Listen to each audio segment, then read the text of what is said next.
Students. तो आज हम आपके आईसीएससी के चैप्टर 1 की जो फिजिक्स का चैप्टर 1 है क्लास 10th का उसकी प्रैक्टिस करेंगे, राइट। इसमें थ्योरी क्वेश्चंस भी होंगे और मोस्टली लेकिन न्यूमेरिकल्स होंगे, राइट। तो हम देखेंगे कि कैसे सारों को सॉल्व करना है, कैसे बेसिकली आपके क्वेश्चंस आ सकते हैं और आपको कैसे सॉल्व करोगे, राइट। देखो, सबसे पहले क्वेश्चन है B, state the condition when not applying a force the body has. सबसे पहली बात, ट्रांसलेशन मोशन कब होगा बॉडी का। इन्होंने पहली चीज ये पूछी है, राइट। अभी देखो, अगर आपके पास बॉडी है, मान के चलो एक बॉल है आपके पास। अभी अगर बॉल कहीं पे भी नहीं बंधी हुई, अगर फ्री टू मूव है बॉल, अगर उसके ऊपर अभी आप फोर्स लगाओगे इस डायरेक्शन में, तो जिस डायरेक्शन में फोर्स लगाओगे उधर कोई बॉल मूव करेगी ना। सोच के देखो, अगर आपके पास बॉल है, आप उसको पुश करोगे तो उधर ही बॉल जाएगी, राइट। तो ट्रांसलेशन मोशन होगा बॉल का, भी सीधा जाएगी बॉल, राइट, अगर सीधा फोर्स लगाओगे। तो वो था। अभी इन्होंने पूछा है कब होगा, जब आपकी बॉडी है फ्री टू मूव, इसका आंसर है फर्स्ट का। अभी दूसरा पूछा है रोटेशनल मोशन कब होगा, जब एक जगह पे पिवटेड है। कोई भी आपका एक ऑब्जेक्ट एक जगह पे पिवटेड है, उसके ऊपर जब आप फोर्स लगाओगे तब वो रोटेशनल मोशन करेगा। कैसे, मान के चलो ये पेंसिल है। अब मैंने यहाँ से पेंसिल को पकड़ लिया, यहाँ से ये पिवट पॉइंट बन गया इसका। अब मैं यहाँ से फोर्स लगाऊंगा, तो अगर, क्योंकि यहाँ पे पिवटेड है तो ये वाला पॉइंट आगे नहीं जाएगा, राइट। तो ये देखो, रोटेशन हो गया ना, रोटेशन मोशन हो गया, वो है। तो रोटेशनल मोशन कब होगा, जब बॉडी इज पिवटेड। अभी जो हमारा आपने देखा होगा रेंच होता है, जो रेंच या स्पैनर जिससे हम नट बोल्ट खोलते हैं, तो उसका आपने देखा होगा मोस्टली ना लंबा हैंडल होता है, राइट। वो ऐसे यहाँ से हमने खोलना होता है और इधर ऐसे लंबा होता है पकड़ने के लिए। क्यों होता है, उसका मेन सा रीजन ये है कि अगर हैंडल लंबा होगा तो हम कम फोर्स लगाएंगे उसके बिल्कुल एक्सट्रीम पॉइंट पे, तब भी हम वो जो भी हमारे नट बोल्ट हैं उनको आसानी से खोल पाएंगे, राइट। क्योंकि देखो, टॉर्क क्या था हमारा, अगर हमें याद है, हमने पढ़ा था थ्योरी क्लास में। टॉर्क क्या होता है, आर एफ, राइट। टॉर्क था आर एफ। अभी अगर आप आर बढ़ा दोगे तो फोर्स कम लगाना पड़ेगा, लेकिन टॉर्क उतनी बनेगा। इसलिए उसका हैंडल लंबा रखा जाता है कि थोड़ा सा फोर्स लगाने पे भी टॉर्क इतना सफिशिएंट बन जाए कि वो नट बोल्ट्स को खोल पाए, उनको लूजन कर पाए, राइट। उसके बाद में भी प्रिंसिपल ऑफ मोमेंट स्टेट करो क्या होता है। देखो, जो प्रिंसिपल ऑफ मोमेंट्स था, तो according to principle of moments क्या था, बी सम ऑफ एक anti clockwise moments is equal to sum of clockwise moments. और इन्होंने बोला है भी एक ऐसा डिवाइस बताओ। तो डिवाइस क्या है, फिजिकल बैलेंस। जब आप, अगर आप कभी सब्जी लेने गए होगे या फिर कभी कबाड़ी आता है आपने देखा होगा, तो क्या करते हैं, एक तरफ अगर सब्जी वाले की बात करें, एक तरफ वो सब्जी रखेगा, राइट, दूसरी तरफ अपने वो वेट्स रखेगा। जब वो दोनों इक्वल हो जाएंगे, जब वो बैलेंस कंडीशन में आ जाएगा हमारा बैलेंस, बीम बैलेंस, तब वो बोल देता है कि आपकी ये 2 किलो की सब्जी होगी, इतनी भी होगी। तो वहां पे वो क्या है, ये एंड प्रिंसिपल ऑफ मोमेंट्स का ही यूज करा जाता है उस डिवाइस में, कि जब उस सब्जी का मोमेंट ऑफ फोर्स और वेट्स का मोमेंट ऑफ फोर्स इक्वल हो जाता है तो वो बैलेंस कंडीशन में है, राइट। अभी देखो, अभी आपका ये क्वेश्चन है भी, A B C are three forces, तीन फोर्सेस हैं, और तीनों का मैग्नीट्यूड कितना है, 4 न्यूटन, ठीक है। और उन्होंने पूछा है, देखो ओ पॉइंट के अबाउट ये फोर्सेस लग रहे हैं, राइट।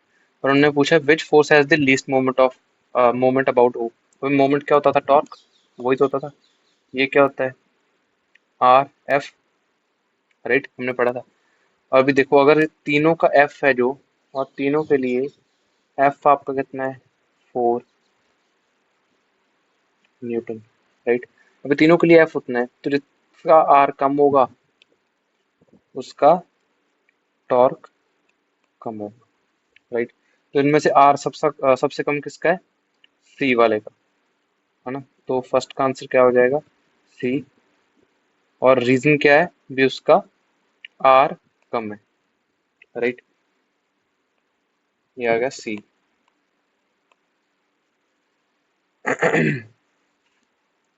अभी देखो, किसका सबसे ज्यादा है, तो सबसे ज्यादा किसका होगा, ए का, क्योंकि उसका आर सबसे ज्यादा है।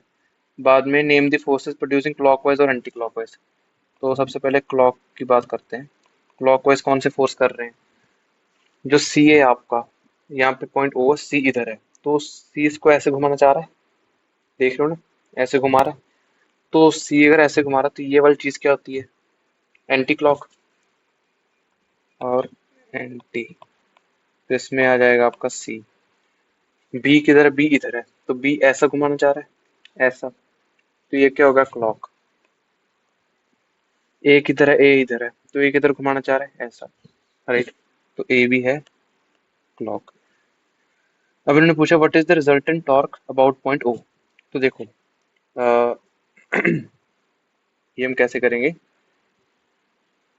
तो मैं थोड़ा सा इसको ऊपर कर दूं। हाँ यहाँ पे अभी काफी जगह। तो देखो जो सबके लिए 4 है ना, तो पहले ए का, ए के लिए देखो कितना आ जाएगा, 4 × 0.9, 3.6। बी के लिए लिखो, बी के लिए कितना है, 4 × बी का कितना था, 0.8, 0.8, ये कितना आ गया, 3.2। और सी का कितना है, 4 × 0.6, तो ये कितना आ गया आपका, 2.4। अभी देखो तो आप क्या करो, जो टोटल है नेट वो क्या होगा, 3.6 प्लस 3.2, क्लॉकवाइज है ये, इसको आप माइनस भी रख सकते हो क्योंकि क्लॉकवाइज को हम नेगेटिव लिखते हैं, राइट। प्लस आपका क्या होगा एंटी क्लॉकवाइज, जो कि है पॉजिटिव, 2.4। तो ये आपका कितना आ जाएगा, 4.4 नेगेटिव में। और नेगेटिव में आया है तो इसका मतलब आप इसको कैसे क्या बोल सकते हो, 4.4 क्लॉकवाइज। ये आपका रिजल्टेंट था, राइट। तो ये क्वेश्चन हमारा कंप्लीट हो गया। तो देखो अगला क्वेश्चन क्या है, a body is acted upon by two forces each of magnitude F but in opposite directions, state the effect of the forces if. सबसे पहला क्या है, both forces act at the same point of the body. अभी देखो दो forces हैं, दोनों का मैग्नीट्यूड सेम है लेकिन दोनों का डायरेक्शन अलग है। अगर वो बोल रहे हैं एक ही जगह पे दोनों फोर्सेस लग रहे हैं, मान के चलो हमारे पास ये पेन है, ठीक है, अगर ये हमारे मेरे ये दो फोर्सेस मान लो, अंगूठा और ये उंगली, रही। तो देखो ये वाली उंगली नीचे को फोर्स लगा रही है, ये वाला अंगूठा ऊपर को फोर्स लगा रहा है, और एक ही पॉइंट पे लगा रहे हैं। फर्स्ट हमारा ए पार्ट ऐसे ही है। अभी कुछ भी कर लो, जब सेम ही जगह पे फोर्स लग रहा है तो रिजल्टेंट फोर्स जीरो है। पहली बात तो रिजल्टेंट फोर्स तो वैसे भी जीरो है अगर एक पॉइंट पे ना भी लगता तो, क्योंकि इधर को फोर्स है एफ और इधर को फोर्स है एफ। तो एफ नेट कितना है हमारा, जीरो। वैसे ही नॉर्मली अभी सेम पॉइंट पे लग रहे हैं जिसकी वजह से मोमेंट और फोर्स भी कुछ नहीं होगा दोनों की वजह से, तो मोमेंट भी कितना आ गया, जीरो, है ना। कोई कोई घुमाएंगे ही नहीं, ऊपर को लगा रहा है जितना उतने नीचे को लगा रहा है, बॉडी पे कोई इफेक्ट नहीं पड़ रहा, राइट। उसके बाद में क्योंकि कोई इफेक्ट ही नहीं पड़ रहा, अगर ध्यान से देखोगे, ये देखो कोई इफेक्ट पड़ रहा है, कुछ नहीं पड़ेगा, तो हमारा मोशन क्या होगा, no motion, right, no motion. अभी दूसरा क्या है, two forces act at two different points of the body at a separation r. अभी दूसरा केस क्या है, 2 मिनट, यहाँ पे हमने ये वाला ऐसा नहीं बनाना था, इसको उसी पॉइंट के ऊपर शो कर ऐसे एफ, सेम पॉइंट, राइट। अभी देखो अभी दूसरा क्या है, भी सेपरेशन पे लग रहे हैं दोनों फोर्सेस, तो ऐसा कुछ सोच लो, ये सेपरेशन दोनों के बीच में आर, ये ऊपर को लग रहा है एक फोर्स और एक फोर्स आपका नीचे को लग रहा है, दोनों एफ। तो ध्यान से देखो ये कपल नहीं बन गई, ये मेरे पास मान के जो पेन है, एक फोर्स यहाँ पे लग रहा है ऊपर को, एक फोर्स नीचे को लग रहा है नीचे। देखो दोनों, ये ऊपर को इधर को घुमाना चाह रहा है, ये वाला भी इधर को घुमाना चाह रहा है, तो लेकिन नेट फोर्स तो अभी भी जीरो है, राइट, क्योंकि एक फोर्स ऊपर है एक फोर्स नीचे है और दोनों का मैग्नीट्यूड सेम है। तो रिजल्टेंट फोर्स जो आपका है अभी भी, वो क्या है, जीरो। मोमेंट ऑफ फोर्सेस क्या होगा, एफ आर। याद है ना, कपल के लिए एफ आर आ जाता है, एफ और डिस्टेंस बिटवीन देम, हमने एक ड्राइव भी करा था ये।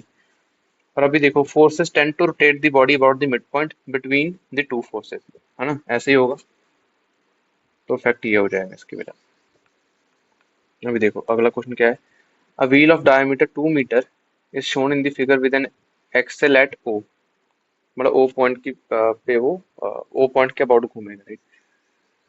A force F equal to 2 Newton is applied at B in the direction shown in the figure. Calculate the moment of force about center. पहले तो center के about moment of force हम calculate करेंगे। अभी ये 2 न्यूटन है, ये distance कितना है,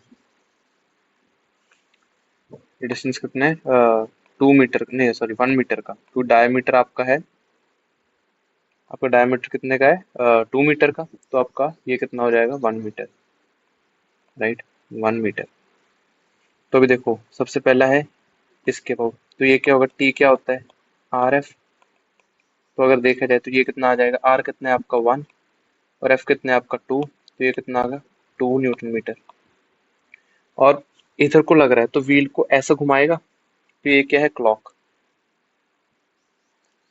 दूसरा क्या, ये आपका था पहला, और दूसरा दूसरा क्या है अभी, ये भी आर एफ होता है, ये कितना आएगा दूसरा क्या है पॉइंट ए के अबाउट, अभी यहाँ पे ये डिस्टेंस कितना, डायमीटर कितना 2 मीटर, इंटू 2 न्यूटन का फोर्स तो उतना ही है, तो 4 न्यूटन मीटर। और ए के अबाउट अगर हम देखें, अगर ए के अबाउट घूमता तब भी इसने ऐसे क्लॉक वाइज ही घुमाना था, तो ये भी क्लॉक, राइट। अभी देखो the diagram in the figure shows two forces F1 and F2 acting at points A और B pivoted at point O, ठीक है, such that OA बता दिया OB बता दिया। पहले तो F1 का मोमेंट ऑफ फोर्स देखना है अबाउट O, तो क्या है F1 ये रहा, तो पहले F1 into distance about O से कितना डिस्टेंस है उसका परपेंडिकुलर डिस्टेंस, ये कितना आ गया 10, और ऐसा घुमाएगा तो क्या हो गया एंटी क्लॉकवाइज, तो मैं यहाँ पे प्लस कर देता हूँ, प्लस होता है एंटी क्लॉकवाइज के लिए, नेगेटिव होता है क्लॉकवाइज के लिए, राइट। और moment of forces F2 about O, तो ये कितना आएगा 3 इंटू 4, ये कितना आ गया 12, ये इधर को घुमा रहा है तो ये क्या आ गया क्लॉकवाइज माइनस। और अभी टोटल पूछ रहे हैं तो टोटल कितना आ गया -12 plus 10 that is -2, that is 2 clockwise, right. अभी अगला क्वेश्चन, दो फोर्सेस है, दोनों का 10 न्यूटन का मैग्नीट्यूड है, ए और बी के बीच में सेपरेशन है 50, ठीक है। Calculate the resultant moment of two forces about point A, सबसे पहले पॉइंट ए के अबाउट, ए के अबाउट कैसे देखेंगे हम, अभी देखो पहले तो इसको मैं F1 बोल देता हूँ, इसको सॉरी इसको मैं F2 बोल देता हूँ, राइट, इसको F1। अभी देखो ए के अबाउट F1 इंटू 0 है, क्योंकि ए पॉइंट के ऊपर ही है तो ए पॉइंट की दूरी कितनी है 0, प्लस F2 इंटू F2 की कितनी दूरी है 50, राइट। तो अगर मीटर में लिखें तो कितना हो गया हाफ मीटर, 2 मिनट, मीटर में हो गया ये हाफ मीटर F2, तो ए के अबाउट कितना आ गया 0, प्लस F2 है 10 इंटू हाफ, तो ये कितना आ गया 5 न्यूटन मीटर। और बी पॉइंट ऐसा घुमाना चाह रहा है, बी वाला फोर्स ऐसा घुमाना चाह रहा है, तो क्या है क्लॉकवाइज, क्लॉक, तो क्लॉक है तो इसको नेगेटिव ही रख देते हैं, नेगेटिव, राइट। वही बी पॉइंट के लिए क्या है F1 into half plus F2 into 0, तो ये कितना आ गया, ये भी आ गया 5। और ए बी को कैसे घुमाना चाह रहा है, बी के अबाउट कैसे घूमना चाह रहा है ऐसे, तो ये क्या, ये भी क्लॉक है तो ये भी आ गया नेगेटिव। और तीसरा क्या है ओ, अगर ओ सिचुएटेड, हाँ ओ के अबाउट क्या है ओ, पहले तो ए करते हैं, ए है F1, और ए वाला फोर्स मतलब F1 किधर घुमाना चाह रहा है इसको ऐसा, तो क्लॉक ही घुमाना चाह रहा है अगर देखा जाए तो। F1 इंटू कितना आ जाएगा 25 सेंटीमीटर है, ओ बिल्कुल बीच में है, अगर ए और बी के बीच में डिस्टेंस 50, तो ओ और ए के बीच में डिस्टेंस ये वाला परपेंडिकुलर डिस्टेंस ऐसे वाला, तो ये कितना होगा 25 centimetre, that is 1/4 metre, plus F2 into 1/4, तो दोनों को 10-10 पुट कर दो तो ये भी आ जाएगा आपका -5, माइनस क्या है हमारा, माइनस इक्वल टू क्लॉक, ठीक है। तो ये वाला क्वेश्चन भी होगा, देखो बस सिंपल क्वेश्चन है, एफ इंटू आर करना है हर क्वेश्चन, और देख लेना भी क्लॉक घुमा रहा है या एंटी क्लॉक घुमा रहा है। एंटी क्लॉक को मोस्टली हम साइन कन्वेंशन उसको प्लस रखते हैं, क्लॉक की नेगेटिव रखते हैं, right. Uniform metre rule is pivoted at its mid point, ठीक है। अ वेट ऑफ 50 GF, हमारा uniform metre rule is pivoted at its mid point. ये आपके पास मीटर रूल है ऐसा, उसको आपने बीच में पिवट करा हुआ, ठीक है। 50 GF is suspended at one end, यहाँ पे एक है 50 GF, तो यहाँ पे कितना है आपका 50 GF, ठीक है। और दूसरा क्या है, suspended one, where should a weight of 100 GF be suspended to keep the rule horizontal। और अब ये पूछ रहे हैं भी 100 GF को कहाँ पे रखें दूसरी तरफ, या कहाँ पे रखें, कोई भी कहीं पे भी, ये पूरे मीटर रूल के ऊपर भी आपका जो मीटर रूल है वो ऐसे स्टेशनरी रहे। अभी देखो, जो आपका ये वाला है ये इसको इधर को घुमाएगा, तो 50 GF की वजह से आपका क्या आ रहा है, इसके अबाउट ओ पॉइंट के अबाउट, ओ के अबाउट आपका क्या आ रहा है मोमेंट ऑफ फोर्स 50 इंटू, इसको ऐसे घुमा रहा है तो ये क्या है आपका एंटी क्लॉक, तो इसलिए पॉजिटिव 50 इंटू, ये मीटर रूल था तो ओ ए अगर पॉइंट है, O A is equal to 50 centimetre, right, into 50 का, तो ऐसे घुमा रहा है ये। और अगर हमने ये देखो ये क्लॉक घुमा रहा है और हमें क्या चाहिए अभी, इसको अगर ऐसे ही रखना है तो कोई ऐसा मोमेंट ऑफ फोर्स चाहिए जिसको क्लॉक को रोके, तो मतलब एंटी क्लॉक घुमाए। तो अगर एंटी क्लॉक चाहिए तो ओ के इधर वाली पोजीशन पे इधर कहीं पे रखेंगे हम, बी को यहाँ कहीं पे, सॉरी 100 GF को, राइट, यहाँ कहीं पे रखेंगे, तभी तो इसको इधर को घुमाएगा। तो अभी हमने मान के चलो उसको रख दिया, मान के चलो आपने यहाँ पे रख दिया 100 GF। अभी ये डिस्टेंस है x, ठीक है। और प्रिंसिपल ऑफ मोमेंट्स ही लगाना है हमने यहाँ पे, और कुछ नहीं है। प्रिंसिपल मोमेंट्स क्या कहता है कि अगर दोनों एंटी क्लॉक और क्लॉक वाइज सेम है तो सस्पेंडेड उतना ही रहेगा, राइट। तो ये क्या करना है हमने, 50 times 50 equal to 100 times x, तो ये कितना आ गया, ये गया, ये क्या, ये क्या, तो आपका x कितना आ गया 25 सेंटीमीटर, राइट।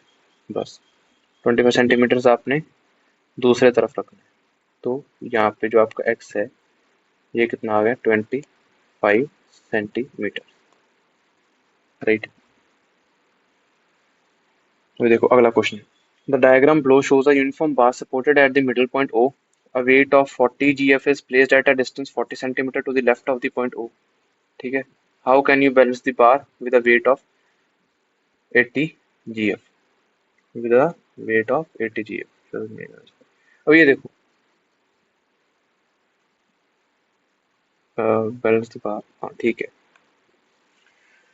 अभी इसकी वजह से आपका मोमेंट ऑफ फोर्स ये कितना बना रहा है, पहली बात तो ये देखो अगर यहाँ पे पिवटेड है तो इसको ऐसे घुमाएगा इधर को, राइट, तो क्लॉक क्या घुमा रहा है, क्लॉकवाइज घुमा रहा है, तो ये क्या आपका 40 इंटू 40 क्लॉकवाइज है क्लॉक।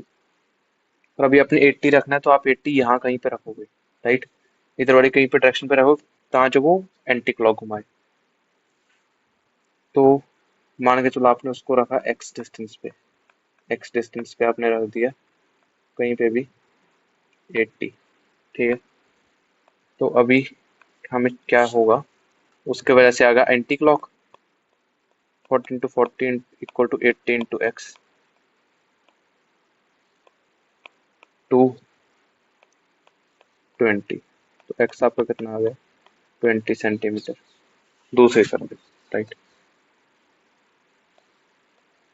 अब देखो अगला क्वेश्चन क्या है, जो आपका यूनिफॉर्म मीटर रूल है, और मीटर रूल का इन्होंने वेट बता दिया, रूल जो आपका रूल है उसका खुद का वेट है 100 GF, pivoted at its centre point. तो देखो ये ध्यान रखना, अगर जो मीटर रूल है उसका खुद का वेट जितना भी होगा उसका खुद का वेट हमेशा उसके सेंटर पॉइंट पे एक्ट करता है, ठीक है, क्योंकि उसके सेंटर ऑफ ग्रेविटी बीच में होती है। सेंटर ऑफ ग्रेविटी का हमने कंसेप्ट ही फर्स्ट चैप्टर में पढ़ा था ना, याद है ना, मीटर रूल का सेंटर ऑफ ग्रेविटी बीच में, मतलब उसका सारे का सारा वेट वहां पे एक्ट करता है, राइट।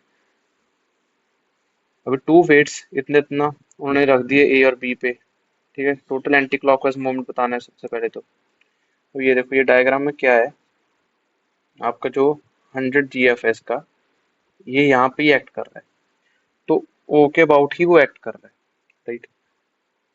तो अगर देखा जाए ओ से उसका डिस्टेंस कितना है, 0, तो वो घुमाएगा ही नहीं ना, वो कहीं की कोई भी डायरेक्शन में नहीं घुमाएगा, राइट। कोई टॉर्क उसका ओ के अबाउट 0 बन रहा है। सबसे पहले हमने क्या देखना है, टोटल एंटी क्लॉकवाइज मूवमेंट। तो देखो एंटी क्लॉक दो, ये तीनों फोर्सेस में से एक तो ये वेट इसका खुद का हो गया, तीनों में से एंटी क्लॉकवाइज कौन घुमाएगा, जो 150 वो ऐसे घुमा रहा है एंटी क्लॉक, बी है ऐसे घुमा रहा है क्लॉक, और वेट तो उसका कुछ नहीं कर रहा, तो ए वाला घुमाएगा। तो एंटी क्लॉक आपका कितना है, एंटी कितना है, 150 इंटू डिस्टेंस कितना है, 40, तो कितना आ गया आपका, 6000 GF सेंटीमीटर, है ना, सेंटीमीटर, ठीक है।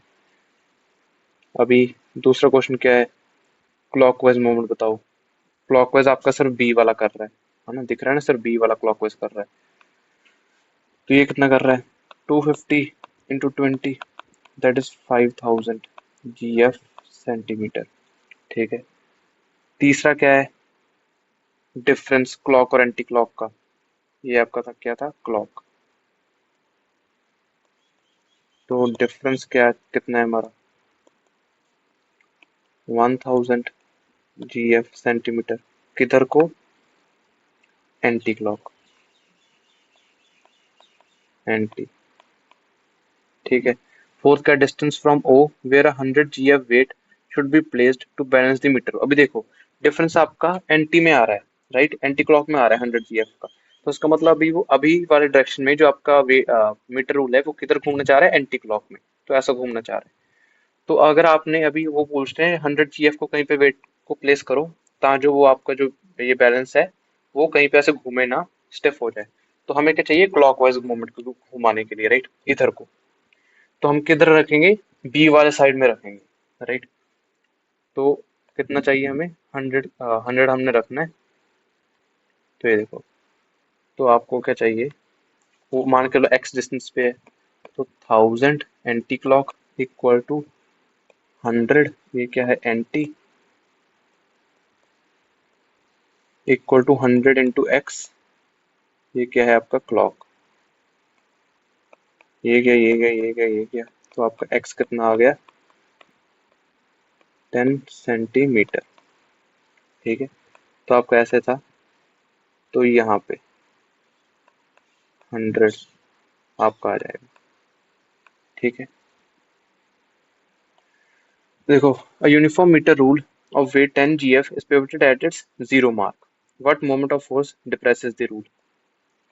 देखो आपका जो इन्होंने इस बार क्या बोला है, आपका मीटर रूल है जो ऐसे था, यहाँ पे पॉइंट कर पिवट कर दिया 0 मार्क पे। तो देखो जो इसका वेट है, मैंने क्या बोला था, सेंटर पे लगता है, तो सेंटर पे इसका वेट लग रहा है, वेट, और वो कितना है, 10 GF का। तभी बोल रहे हैं कौन सा कितना मोमेंट ऑफ फोर्स इसको डिप्रेस कर रहा है, इन्होंने और तो कुछ बताया नहीं, तो इसका मतलब जो ये वेट है यही इसको नीचे लेके जाएगा, इसका जो खुद का वेट है, तो इसका कितना है, आपका टॉर्क ये कितना प्रोवाइड कर रहा है, 10, और मीटर रूल है तो इसका सेंटर कितना है, 50 सेंटीमीटर, राइट, इंटू 50, तो आपका ये कितना आ गया, 500 GF सेंटीमीटर, राइट। दूसरा क्वेश्चन क्या है, how can it be made horizontal by applying a least force. तो देखो लीस्ट फोर्स लगाना है, तो लेकिन टॉर्क हमें उतना चाहिए, तो लीस्ट फोर्स लगाना है, तो हम क्या करेंगे, डिस्टेंस को सबसे ज्यादा कर देंगे। याद है ना, रेंच वाले केस में यही कंसेप्ट लगाया जाता है, तो डिस्टेंस को पिवट पॉइंट से सबसे ज्यादा करते हैं, सबसे ज्यादा पे आपका कितना है डिस्टेंस यहाँ पे, ये है 100 सेंटीमीटर है आपका, पूरे का पूरा, है ना।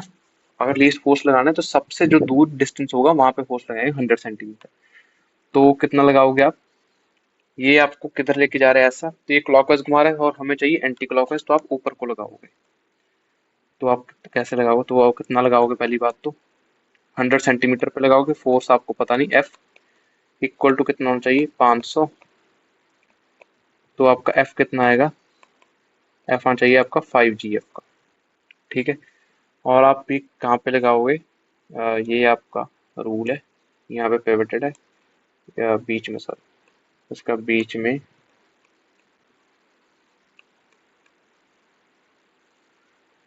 इसका लग रहा है वेट, और आप लगाओगे यहाँ पे ऊपर को 5GF, ऐसे लगाओगे, समझ गए ना क्यों। अभी देखो अगला क्वेश्चन क्या है। Uniform bar of length L metre is supported at its end dotted by a weight W, ठीक है, एंड्स पे सपोर्ट करा गया है, और W वेट है उसका बीच में। In equilibrium find the reactions R1 and R2 at the ends. क्योंकि ये दोनों वेट्स, सॉरी, ये जो हमारी रॉड है ये इक्विलिब्रियम में है, तो ये दोनों की वजह से R1 और R2 की वजह से जितना भी फोर्स आ रहा है, R1 प्लस R2 जितना भी फोर्स लगा रहे हैं ऊपर को, ये वेट के इक्वल होगा, पहली बात तो, राइट। और अभी जो इन दोनों का मोमेंट ऑफ फोर्स अगर हम देखें, अगर इस पॉइंट के अबाउट देखें हम, क्योंकि यहाँ पे इन्होंने कोई पॉइंट स्पेसिफाई नहीं करा, तो हम खुद से ले लेते हैं O पॉइंट, अरे बिल्कुल मिड पॉइंट है, इन्होंने बोला था एट इट्स मिडल, और मिड पॉइंट पे अभी हम देखेंगे, ठीक है। तो about O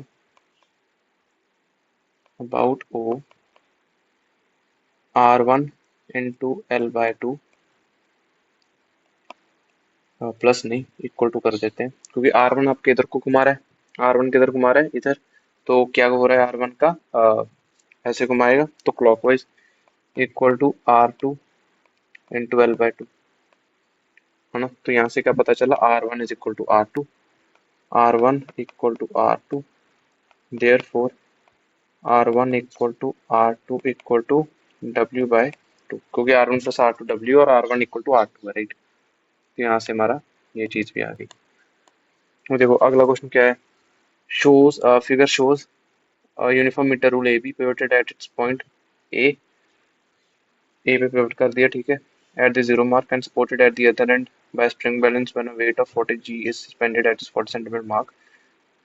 This rule stays horizontal. Find the reading of the spring balance when the rule is, ठीक। ये देखो सबसे पहले तो अगर रूल का खुद का कोई मास नहीं, निग्लिजिबल मास है रूल, और ये बैलेंस कंडीशन में है, अभी जो ये वेट मोमेंट ऑफ फोर्स लगाएगा नीचे को, नोट बना देते हैं, ये देखो ये आपका लगाएगा नीचे को, ये कैसे घुमाना चाहेगा इसको, ऐसा, और ये जो स्प्रिंग है ये ऊपर को लगा रहा है, तो इसको ऐसा घुमाएगा, राइट। तो अगर देखा जाए स्प्रिंग ऐसा घुमा रहा है, दैट इज एंटी क्लॉक, और ये वेट ऐसा घुमा रहा है, दैट इज क्लॉक।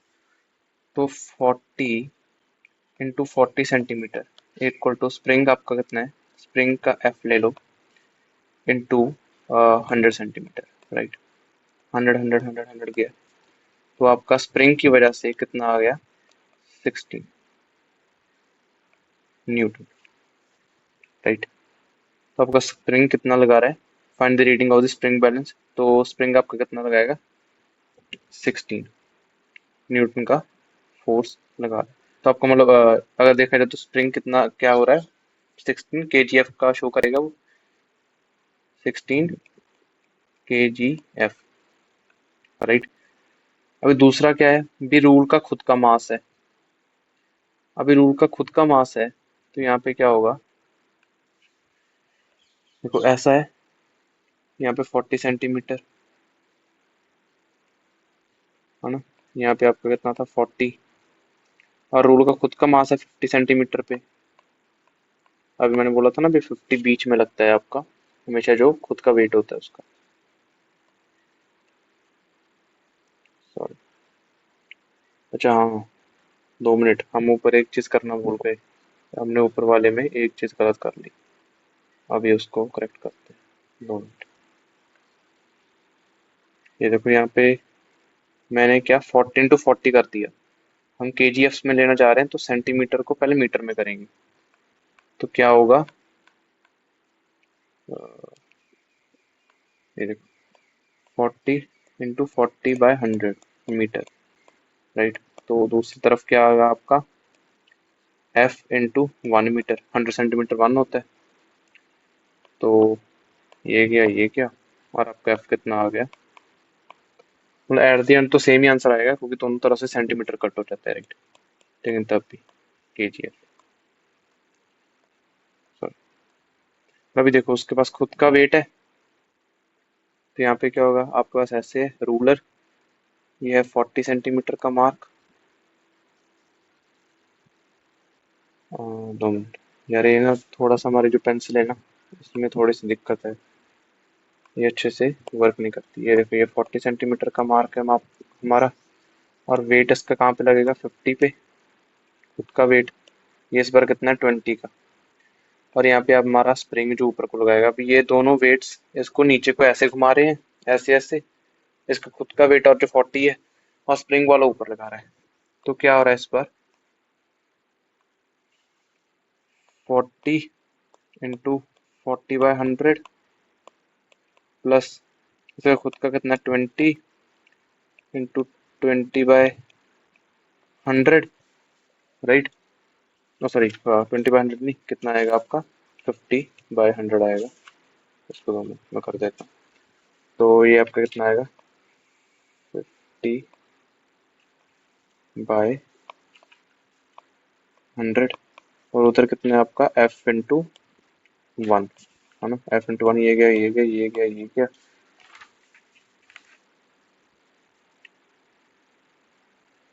ये दोनों हमारे कट हो गए, और इधर से ये गया ये गया ये गया ये गया, ये कितना, 10 + 16, तो आपका f कितना आ गया, 26 kgf, राइट। अभी अगला क्वेश्चन देखते हैं। अगला क्या है, can centre of gravity of a body be situated outside the material. हाँ, किसकी, रिंग की। याद करो, जो रिंग होती है, रिंग की जो सेंटर ऑफ ग्रेविटी होती है, वो रिंग का बीच वाला सेंटर होता है, ठीक है। तो वो मटेरियल के आउटसाइड ही होगी, मटेरियल तो उसका वैसे पूरी बाउंड्री वही मटेरियल है, बीच में तो कुछ भी नहीं होता, लेकिन उसकी सेंटर ऑफ ग्रेविटी बीच में होती है।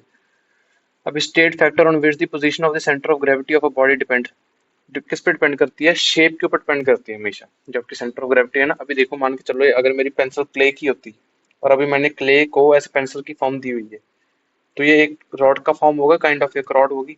तो अभी इसके सेंटर ऑफ ग्रेविटी क्या है, ऑलमोस्ट मिड पॉइंट, बीच पे।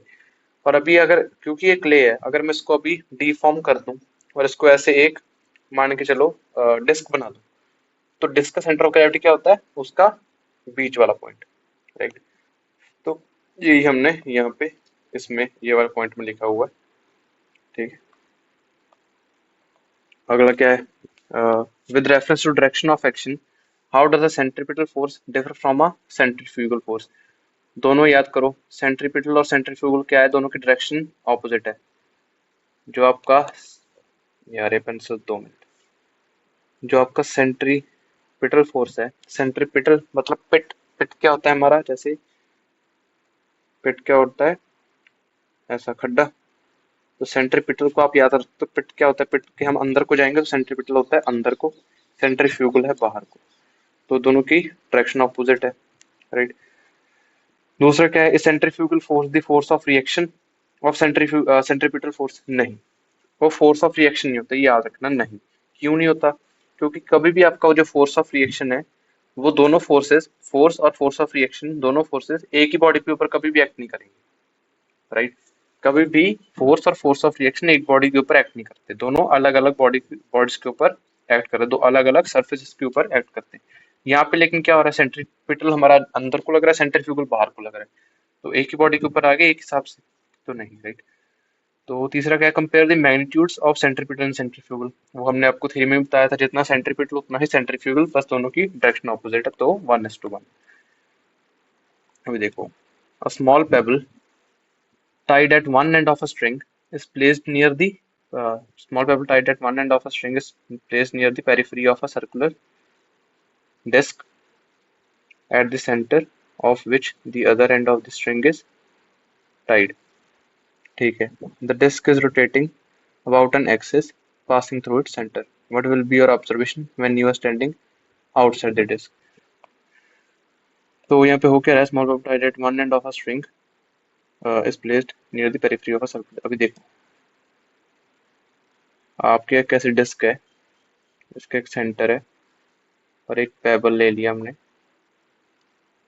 और इसको इसके सेंटर के साथ टाई कर दिया, ठीक है। और अब ये जो डिस्क है ये घूम रही है, थोड़ा सा बड़ा होगा, ये डिस्क क्या है, घूम रही है, ऐसे को रोटेट कर रही है। तो अब इन्होंने पूछा है सबसे पहले आपकी ऑब्जर्वेशन क्या होगी जब आप डिस्क के बाहर खड़े हो, आप डिस्क के ऊपर नहीं खड़े हो, राइट। तो हम यहाँ पे क्या देखेंगे, अगर हम बाहर से देख रहे हैं डिस्क घूम रही है तो हम क्या देखेंगे, पेबल भी साथ साथ में घूमेगा, राइट। सोच के देखो ना, अगर आपकी डिस्क घूम रही है, डिस्क के सेंटर के साथ हमने एक पेबल को अटैच कर दिया ऐसे, और पेबल है आपका बिल्कुल पेरीफेरी पे रखा हुआ है, तो पेबल घूमेगा अगर हम बाहर से देख रहे हैं। दूसरे उन्होंने क्या पूछा, what will be your observation when you are standing at the centre of the disc. अभी आप डिस्क के सेंटर के ऊपर खड़े हो जाओ, तो यहाँ पे आपको क्या दिखेगा भी, जो हमारा पेबल है वो स्टेशनरी है। क्यों? क्योंकि आप खुद जब डिस्क के सेंटर के ऊपर खड़े हो तो आप भी तो डिस्क के साथ साथ घूम रहे हो। सोच के देखो ना, आप भी साथ साथ घूम रहे हो और आपको पेबल भी साथ साथ घूम रहा है, तो आपको हर डायरेक्शन, हर टाइम पे आपको आपका पेबल बिल्कुल आपके सामने दिखेगा। तो आपको क्या लग रहा है, पेबल नहीं घूम रहा, ठीक है। और ये वाला जो ऑब्जर्वर है जो इसके ऊपर खड़ा है, उसको लग रहा है भी सेंट्रीफ्यूगल फोर्स लग रहा है पेबल के ऊपर, और जो बाहर खड़ा है उसको पता था भी सही में क्या लग रहा है, टेंशन फोर्स लग रहा है जो उसको घुमा रहा है, ठीक है। हम्म। तो अगला देखते हैं अभी, which of the following quantity remain constant in a uniform circular motion. Circular motion में कौन सी आपकी क्वांटिटी कांस्टेंट रहेगी, याद करो। वेलोसिटी कांस्टेंट होती है सर्कुलर में? नहीं। क्यों? क्योंकि डायरेक्शन चेंज हो रही है, तो वेलोसिटी नहीं। स्पीड कांस्टेंट होती है क्योंकि यूनिफॉर्म है। एक्सेलरेशन नहीं, डायरेक्शन चेंज हो रही है। बोथ वेलोसिटी नहीं, है ना, तो स्पीड आ गई हमारी, सिर्फ और सिर्फ स्पीड। तो इसका आंसर क्या है, सिर्फ स्पीड, राइट। अभी अगला क्या है, the centrifugal forces real force होती है? नहीं, वो सिर्फ उस ऑब्जर्वर को दिखेगी जो इसके ऊपर खड़ा है, राइट, जो रोटेटिंग फ्रेम में है खुद। फोर्स ऑफ रिएक्शन होता है? नहीं, अभी हमने डिस्कस करा था। तो क्या होता है, ये फिक्शियस फोर्स होता है, मतलब जो हम इमेजिनरी फोर्स है, रियल फोर्स नहीं, ठीक है। Directed towards the centre of the circular path? नहीं, अब ये होता है ना? तो हो गया भाई, यही था हमारा आज का। तो इसका जो ये पीडीएफ है, ये ऐसी जैसे मैंने जो ये सारा कुछ सॉल्व करा हुआ है, इसको ऐसे ही मैं अपलोड कर इसमें आपकी वीडियो के एंड पे आपको लिंक मिलेगा, तो वहाँ पे आप क्लिक करके ये वाला आप डाउनलोड कर सकते हो, ऑलराइट।